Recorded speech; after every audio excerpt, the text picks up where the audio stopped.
क्या होता है प्रिया जी, सुगंधा जी, कि अगर हम कनेक्टेड है अपने आप तो बॉडी अपने आप ही बताती है कितना झुकना है, कितना रुकना है। Listen your body always. जितना बॉडी अलाउ करे उतना ही कीजिए, वैसे ही कीजिए। ऐसे बहुत ज्यादा फोर्स करने की कोई आवश्यकता है ही नहीं योग में। बिल्कुल। तो हम करने वाले हैं कुछ बैठ के आसन, बहुत आसान हमेशा की तरह। अपने मैट पर बैठ जाइए, पर उससे शुरू करने से पहले एक दूसरा आसन करेंगे, कैट काउ पोज, मार्जरी आसन। बहुत फायदेमंद है और बहुत ही आसान। उसके लिए क्या करना है, अपने घुटनों पर आइए, इस तरह से हाथों को रख दीजिए सामने। जितना गैप आपके शोल्डर्स के बीच में है वही डिस्टेंस आपके हाथों के बीच में होगा और उतना ही डिस्टेंस आपके घुटनों के बीच में भी होगा। ध्यान रहे शोल्डर से आपके जो हाथ मुड़ेंगे वो 90 डिग्री के एंगल पर रहेंगे, जैसे कि ज्योति जी के हैं। आप इसे एक बार देख लीजिए। यहाँ से जो ये हाथ मुड़ रहे हैं ये 90 डिग्री के एंगल पर हैं, और जो गैप यहाँ हाथों में है वही गैप यहाँ पैरों में है और वही इनके पंजों में है पीछे। ये बहुत छोटी छोटी चीजें होती हैं जो एक आसन में ध्यान रखने की जरूरत होती है ताकि उस आसन का फायदा हमें पूरा मिले। तो ये इस पोस्चर में आपको रहना है। अब इनहेल करते हुए गर्दन को ऊपर और कमर को अंदर की तरफ दबाना है, जितना आप ले जा सकते हैं, और गर्दन को जितना आप ऊपर ले जा सकते हैं, चिन अप। इससे आपको कई फायदे मिलते हैं। स्पाइन की स्ट्रेंथ आती है। आप यहाँ देखेंगे, यहाँ जो खिंचाव है ये डबल चिन को कम करता है। सर्वाइकल के जो जिनको दर्द रहता है सर्वाइकल का, या बहुत यहाँ पर स्ट्रेस रहता है, उसके लिए बहुत फायदेमंद है। घुटनों पर ये काम करता है। यहाँ पर अब एक्सेल करते हुए गर्दन नीचे और कमर को बाहर निकालेंगे। ये आपके डाइजेस्टिव सिस्टम पर भी काम करता है। तो एक आसन के इतने फायदे सिर्फ एक योग में ही हो सकते हैं। एक बार फिर से करेंगे। इनहेल करते हुए गर्दन ऊपर, hold for 5 seconds. 1 2 3 4 5 down slowly. 1 2 3 4 5 release and relax. बैठ जाइए। बिल्कुल सुगंधा जी, जैसे आजकल आप देखते हैं लोअर बैक पेन बहुत ज़्यादा बढ़ रहा है, लेडीज़ में तो स्पेशली बहुत ज़्यादा है। और बहुत लॉन्ग आवर जो हमारे वर्किंग है उसमें भी हम बैठे रहते हैं तो फिर आपके एक अकड़न जकड़न आ ही जाती है लोअर में। ये उसके लिए बहुत ही इफेक्टिव है और बहुत ईजी है, कहीं पर भी हम कर सकते हैं इसे बहुत ईजीली। तो लोअर बैक के लिए ये आपका बहुत ही ज़्यादा। अब क्योंकि आपने अकड़न की बात की है तो हम बैठे बैठे एक आसन और कर लेते हैं। बिल्कुल। जिससे आपके लोअर बैक की अकड़न खत्म होगी। और ये न केवल महिलाओं के लिए बहुत फायदेमंद है। यूट्रस को खोलने का काम करता है, पेल्विस रीजन को आपको खोलने का काम करता है, फ्लेक्सिबिलिटी को बढ़ाता है। तो जो लोग भी, जो लेडीज प्लान कर रही हैं कंसीव करने के लिए, उनके लिए बहुत फायदेमंद है, या जो कर चुकी हैं या जो पोस्टमार्टम में है, ये उन तीनों फेजेस के लिए बहुत फायदेमंद आसन है। घुटनों की मोबिलिटी और अपने हिप पोर्शन की मोबिलिटी आपके लिए बहुत ज्यादा जरूरी है। बटरफ्लाई पोस्चर यानी कि तितली आसन। इसके लिए पैरों को इस तरह से जोड़ लेंगे, फिंगर्स को इंटरलॉक करके यहाँ नीचे रखेंगे, कमर गर्दन बिल्कुल सीधी, chin up. Now start moving your legs like this. Breathing को नॉर्मल, पूरा ध्यान आपके आसन पर, आपकी कमर पर। और यहाँ पे ध्यान रखेंगे कि कभी कभी क्या होता है कि हम नीज पे फोकस ना करते, पूरी बॉडी हमारी मूव करती है जी। इसके लिए हम अपने शोल्डर्स को यहाँ पे लॉक कर देंगे। बिल्कुल बिल्कुल, बहुत जरूरी पॉइंट ये ज्योति जी ने बोला है। अक्सर लोग इसको गलत करते हैं, शोल्डर्स को ऐसे मूव करते हैं, ये नहीं करना है। ये बहुत छोटी छोटी दिक्कतें हैं प्रिया, जो हम ध्यान नहीं दे पाते और वहीं पर आसन का असर बदल जाता है। और फिर हम कहते हैं कि हम इतने टाइम से कर रहे हैं और फायदा नहीं मिल रहा है। बिल्कुल बिल्कुल सही। तो जितना भी करें प्रॉपर करिए, प्रॉपर गाइडेंस में कीजिए। चिन अप, चेस्ट अप, कमर सीधी। पैरों पर होने वाले इस खिंचाव को महसूस करेंगे, इस चीज पर ध्यान देंगे। जब भी कोई आसन करें तो उसके फायदों के बारे में सोचिए, आपको और ज्यादा उस आसन से कनेक्ट करने का चांस मिलेगा। आपको अपनी बॉडी पर उस चीज का असर ज्यादा देखने को मिलेगा, क्योंकि जैसे कहते हैं ना कि हम जो सोचते हैं वैसे हम बन जाते हैं। तो जो आसन के फायदे आप सोचेंगे वैसे ही आपके अंदर वो चीजें डेवलप होने लगेगी, बनने लगेंगी। यहीं से रिलैक्स करेंगे, लंबी गहरी सांस एंड रिलैक्स। एक आसन और है बैठकर करवाने वाला, बहुत आसान ट्विस्टिंग है। और वो ट्विस्टिंग कमर के लिए, पेट के लिए और इन सब के लिए तो अच्छी है, साथ साथ आपके एंडोक्राइन ग्लैंड्स के लिए बहुत अच्छी है। इसे कहते हैं वक्रासन। मैंने पहले भी करवाया है। क्या करना है, पैरों को बिल्कुल सीधे करके बैठेंगे। अब अपना एक पैर मोड़कर घुटने के पास रख लीजिए। बिल्कुल इस तरह से। अब एक हाथ पीछे, जो पैर मुड़ा हुआ है वही हाथ पीछे जाएगा और दूसरा हाथ घुमाकर इसी पैर के पास। ज्यादा मुश्किल नहीं है, थोड़ा सा ट्रिकी समझने की बात है। अगर ये नहीं हो सकता है तो आप इनिशियल स्टेज में अपने एल्बोस को क्या करिए, प्रेस करिए जी बिल्कुल, नीज को इस और तरह हाथ से। को ऊपर स्ट्रेट कर दीजिए। बट आपको ध्यान रखना है कि जैसे सुगंधा जी की बॉडी से मैं आपको यहाँ से आपको क्लियर कर पाऊंगी, आपके जो बॉडी पोस्चर है, आपका हाथ बिल्कुल स्पाइन के पास होगा। दोनों जो शोल्डर्स होंगे वो अलाइन होंगे और आपकी जो नेक होगी वो होगी आपके शोल्डर्स के पास। As much as possible twist your body, chest को ओपन कीजिए and twist back side and relax. and relax slowly come to the center। Same चीज करेंगे दूसरे पैर से भी। टोज को एक्टिव रखिए, स्पाइन बिल्कुल स्ट्रेट। आपका स्पाइन स्ट्रेट रहेगा तो ऑटोमेटिकली दोनों शोल्डर्स आपके अलाइन रहेंगे, क्योंकि जो ये हम आसन करते हैं इसमें आपका चेस्ट की ओपनिंग प्रॉपर, आपके लंग्स ब्रीथ करते हुए डीप ब्रीदिंग, और थोड़ा सा ट्विस्ट अपनी नेक पे भी देंगे आप स्ट्रेट बैक साइड में, क्योंकि बॉडी जब ट्विस्ट होती है तो वो एक पार्ट आपका ट्विस्ट नहीं होता, आपको पूरी बॉडी को ट्विस्ट करना पड़ता है। एंड नॉर्मल ब्रीदिंग रखिए, डीप ब्रीदिंग, इनहेल एक्सेल के साथ एक एक सांस आपके ब्रेन तक पहुंचती हुई, ब्रेन को रिलैक्स करती हुई, ऑक्सीजनेट करती हुई, रिलैक्स स्लोली।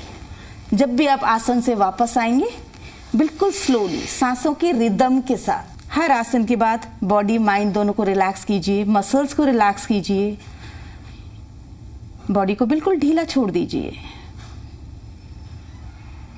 हर आसन प्राणायाम के बाद आप फील कीजिए अपनी बॉडी को, बॉडी में होने वाले चेंजेस को, अपनी ब्रीदिंग क्वालिटी में चेंज को महसूस कीजिए और आपकी कामनेस ऑफ माइंड।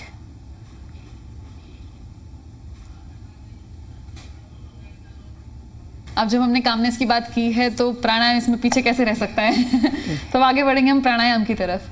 अगर आप इतने आसन 20 से 30 मिनट भी कर लेते हैं जब तक हमने किए हैं तो ये भी सफिशिएंट है, लेकिन प्राणायाम ऐसा है कि आप एक बार को आसन स्किप कर दीजिए बट प्राणायाम स्किप नहीं करना है, क्योंकि जैसे जैसे आपकी उम्र बढ़ती है वैसे वैसे बॉडी में प्राणिक फ्लो स्लो होता जाता है। आपको उस प्राणिक फ्लो को बनाए रखना है ताकि आप हमेशा वैसे ही उतनी ही यंग रहें, इतनी ही एनर्जेटिक फील करें जितना आप अभी कर रहे हैं। सबसे पहले हम इसमें आज कपालभाति करेंगे। कपालभाति एक प्राणायाम नहीं है, ये क्लेंजिंग प्रोसेस है। इसको एक शोधन क्रिया माना जाता है जो कपाल रंध्र की यानी कि आपके इस स्कल रीजन की शोधन करता है, उसके टॉक्सिन्स को रिलीज करता है। लेकिन क्योंकि ये एक ब्रीदिंग के थ्रू किया जाता है इसलिए इसको हम प्राणायाम के तौर पर भी देखते हैं।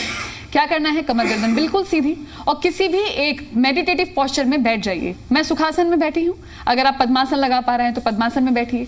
आप किसी और पोस्चर में सिद्धासन में बैठना चाहते हैं उसमें बैठिए, जैसे भी आपको कंफर्टेबल है।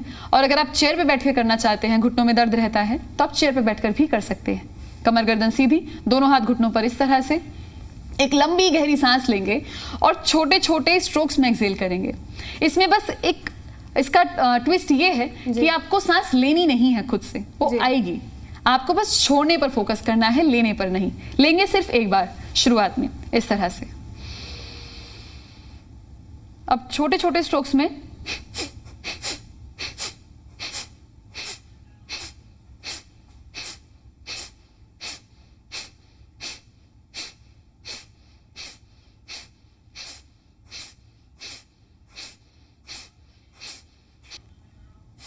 एक लंबे से स्ट्रोक के साथ एक्सेल। आपने इसमें शायद ध्यान दिया हो कि जब हम सांस छोड़ रहे हैं तो एक फोर्स लग रही है जो सिर्फ छोड़ने पर लग रही है, इनहेलेशन पर नहीं लग रही है। बस यही करना है आपको।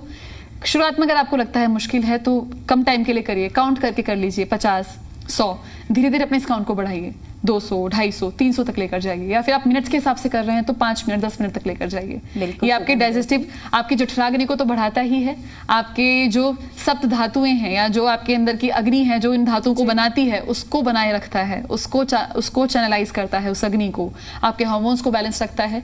और सबसे जरूरी बात, जो भी लेडीज चाहती हैं कि उनका फेस एकदम ग्लो करे विदाउट एनी मेकअप, तो this is for you.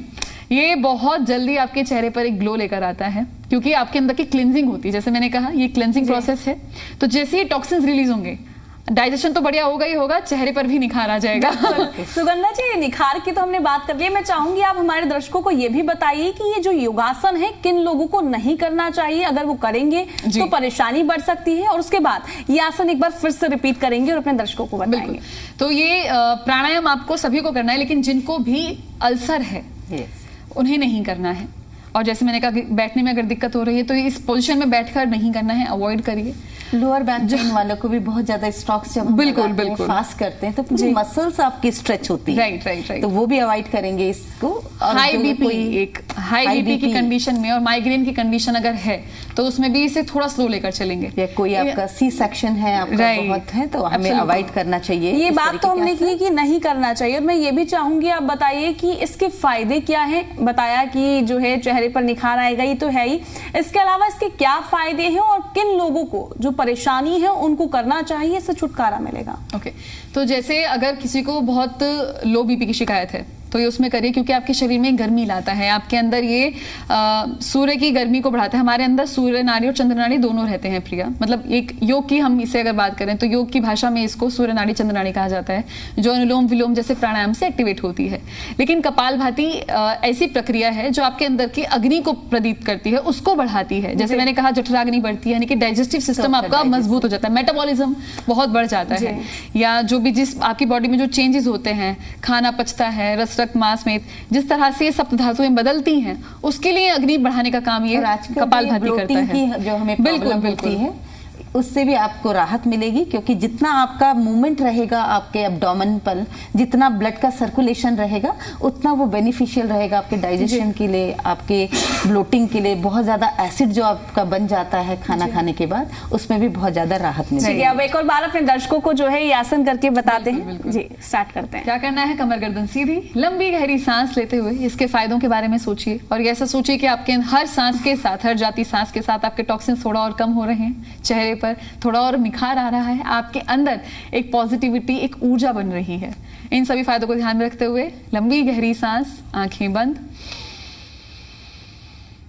And start excelling.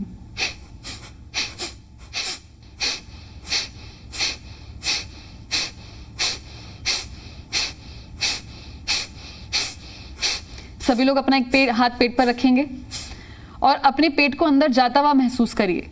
एक टेक्निक की गड़बड़ करते हैं अक्सर लोग कि सांस तो छोड़ रहे हैं लेकिन पेट भी बाहर आ रहा है, तो वो गड़बड़ है। उसको देखने के लिए अपने पेट पर हाथ रखेंगे और हर जाती हुई सांस के साथ पेट अंदर आए, इस बात को आप खुद महसूस करिए।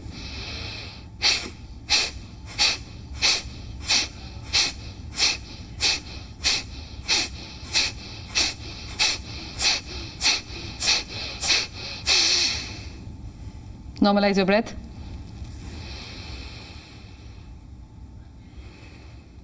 And release. Relax. यहाँ पे मैं एक बात और कहना चाहूँगी प्रिया, सुगंधा, जैसे कि मैंने अपने डे टू डे लाइफ में बहुत सारे सेशंस में इस बात को नोटिस किया है कि जब भी हम कपालभाति की बात करते हैं तो कपालभाति में हमें लगता है कि पेट का मूवमेंट होना चाहिए, तो ये कपालभाति है। जैसे मैं आपको करके दिखाती हूँ कि पेट का मूवमेंट तो है बट ये कपालभाति नहीं है। लाइक दिस बहुत सारे स्टूडेंट्स करते हैं, बिगिनर्स जो स्पेशली होते हैं।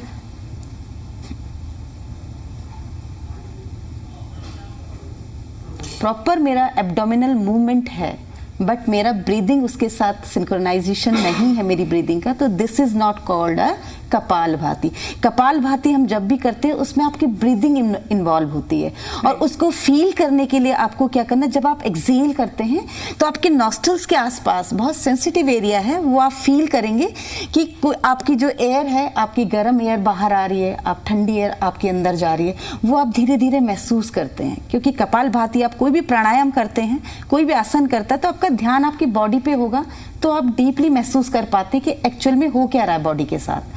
तो आप पेट के मूवमेंट पे नहीं ध्यान दोगे, आप एक्सेलिंग पे ध्यान देंगे, और एक्सेलिंग भी आप नॉस्ट्रल्स के आसपास उस ब्रीथ को अगर आप फील कर पा रहे हो एक्सेलिंग में, तो आपका प्रॉपर कपालभाति है। बिल्कुल, कपालभाति तो हमने कर लिया है। आगे बढ़ते हैं, अगला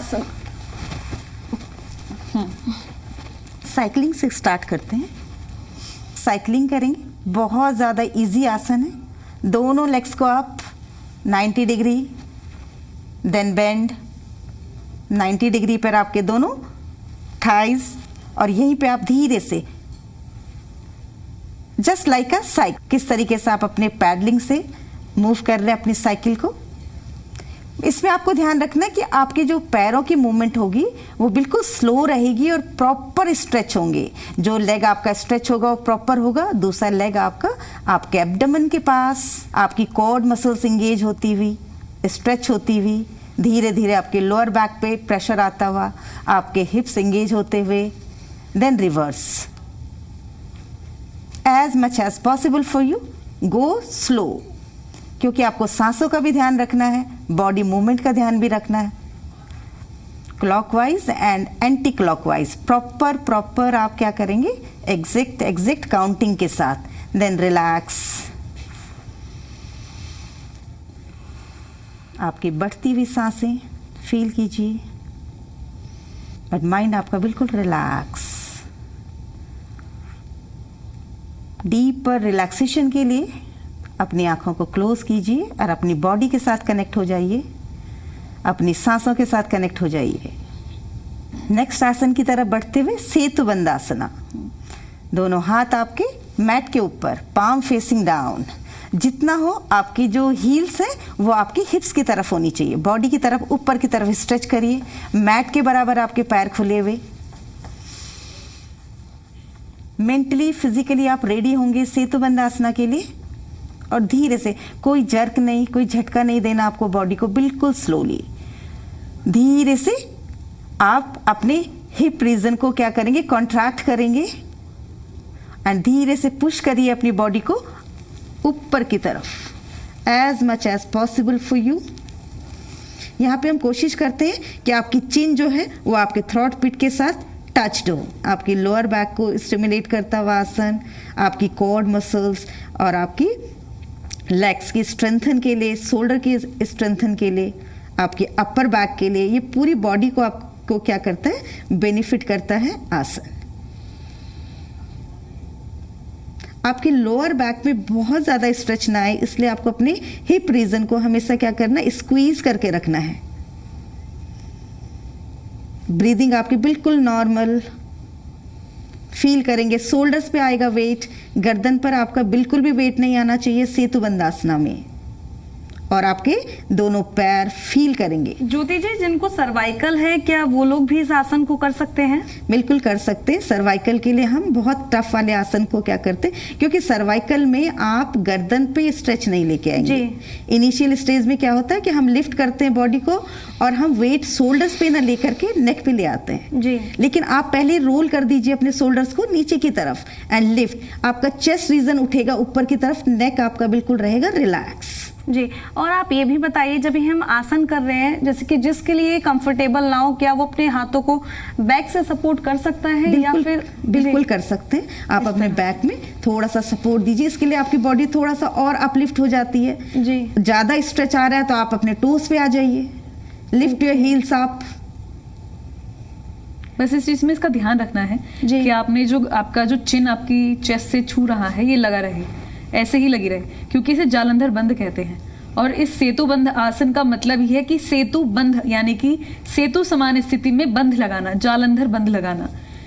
ये बंध जो हम गले पर लगाते हैं इसको एनर्जी लॉक कहा जाता है, जो थायराइड ग्लैंड के साथ आपके वॉइस बॉक्स पे काम करती है, आपके विशुद्धि चक्र पर काम करती है। नाउ स्लोली एक्सेल डाउन, धीरे से एक्सेल करते हुए नीचे। Feel the stretch in your whole body. धीरे से पैरों को आप एक एक करके मैट के ऊपर स्ट्रेच कर दीजिए और शवासना में आ जाइए। हथेली आसमान की तरफ, आपके दोनों toes curl side to side, shoulders बिल्कुल रिलैक्स्ड, आईज क्लोज्ड और पूरा ध्यान सांसों पर। शवासना में आपके एब्डोमिनल ब्रीदिंग रहेगी।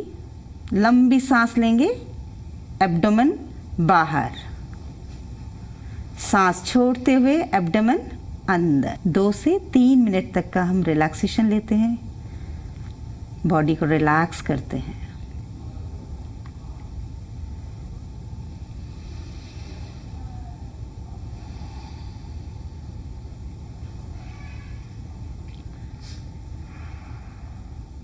Relax, Join your both legs together. धीरे से राइट साइड में टर्न करेंगे और धीरे से लेफ्ट हैंड को प्रेस करेंगे और धीरे धीरे उठ करके बैठ जाएंगे मैट के ऊपर। सुखासन, अर्ध पद्मासन, पद्मासन, सिद्धासन, जो भी आसन कंफर्टेबल हो। बिल्कुल, ये जिस तरीके से हमने आसन किए और मुझे लगता है कि बॉडी बिल्कुल रिलैक्स हो जाती है, तो आप भी अपने डेली लाइफस्टाइल में इन चीज़ों को अपना सकते हैं और कर सकते हैं और आप खुद फील करेंगे कि बॉडी किस तरीके से आपकी एक्टिव हो रही है और शांत हो रही है। तो आज हमारा पर्पस यही है कि आप में जो कंफ्यूजन है, आपको जो छोटी छोटी बातों पर कंफ्यूजन होती है, क्या मैं ये आसन कर सकती हूँ या कर सकता हूँ, या मुझे अवॉइड करना चाहिए, हमें अपनी बॉडी को कितना बैंड करना चाहिए, सही पोस्चर क्या होगा, इन सभी चीज़ों पर आज हमने बात करने का प्रयास किया और सभी हमने आसन किए। फिलहाल देखिए, अब समय की कमी है, कार्यक्रम को यहीं पर समाप्त करेंगे। ज्योति जी, सुगंधा जी, आप दोनों ही हमारे इस खास कार्यक्रम में आई और हमारे दर्शकों को तमाम अपडेट आपने दिया, उसके लिए बहुत बहुत शुक्रिया।